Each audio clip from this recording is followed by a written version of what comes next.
Hearing এ ডেকেছিল। আমরা দেখতে চাইছি যে এই এক মাসের মধ্যে পিআইরা ওই সমস্ত অভিযুক্ত স্কুল টিচারদের বিরুদ্ধে কি ব্যবস্থা নিচ্ছে এবং এর ডিসিপ্লিনারি অথরিটি মানে আমার নিবেদিতা ভবন থেকে তাদের বিরুদ্ধে কি শাস্তিমূলক ব্যবস্থা নেওয়া হচ্ছে।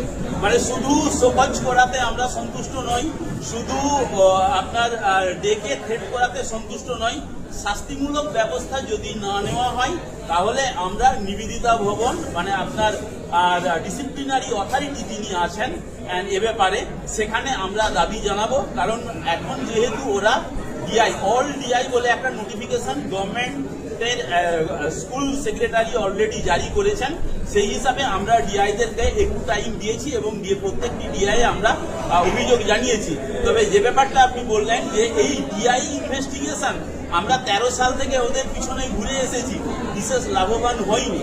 তো সিআইডি ইনভেস্টিগেশনটা আমরা জানিয়েছি, সেটার আর গভর্নমেন্টের কাছে যেমন জানিয়েছি, পাশাপাশি আমাদের একজন সহৃদয় বুদ্ধিজীবী ব্যক্তি যিনি হাইকোর্টে একটা জনস্বার্থ মামলা করেছেন, যার 29 তারিখের প্রথম হিয়ারিং হয়ে গেছে এবং ওখানে পিপি কথা দিয়েছে ওরা 3 মাস 4 মাস টাইম চেয়েছিল গভর্নমেন্টের পক্ষ থেকে, কিন্তু প্রধান বিচারপতির বেঞ্চে যেটা উঠেছে ওনারা বলেছেন এটা জনস্বার্থ মামলা। আমাদের 24শে আগস্ট নেক্সট হিয়ারিং দিয়েছেন এবং আমাদের বক্তব্য হাইকোর্ট শুনেছে এবং ওই 24 তারিখে গভর্নমেন্টের পিপিকে জানাতে হবে যে ডিআইরা কেন কাজ করছে না। যদি ডিআই কাজ না করে আমাদের যিনি আমাদের পক্ষ থেকে করেছেন যেই ব্যক্তি বুদ্ধিজীবী ব্যক্তি তার দাবি অনুযায়ী আমরা যে পানিশমেন্টের যে সিস্টেম সেখানে যে এসআই ডিআই হেডমাস্টার যারা অনেক সময় নিজেরাই করাপ্টেড, কিছুদিন আগে আমরা দেখেছি যে পশ্চিম মেদিনীপুরের ডিআই 100 বিঘা জমির মালিক, তার মানে সে কত টাকা বিভিন্ন জায়গা থেকে কাটমানি খেয়েছে।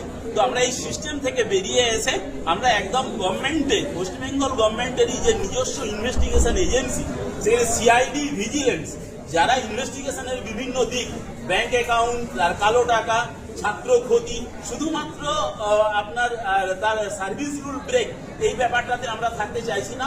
এটাকে নিয়ে আরো যে সমস্ত দুর্নীতি আছে টোটালটাকে এক ছাতার তলায় এনে আমরা সিআইডি অথবা ভিজিলেন্সের ডিমান্ড জানিয়েছি। যদি মহামান্য হাইকোর্ট এটা আমাদের পারমিশনটা যদি গ্র্যান্ট করে তাহলে অবশ্যই আমরা পরবর্তী ক্ষেত্রে এদের বিরুদ্ধে আমরা সিআইডিতে ইনভেস্টিগেশনের দাবি জানাবো।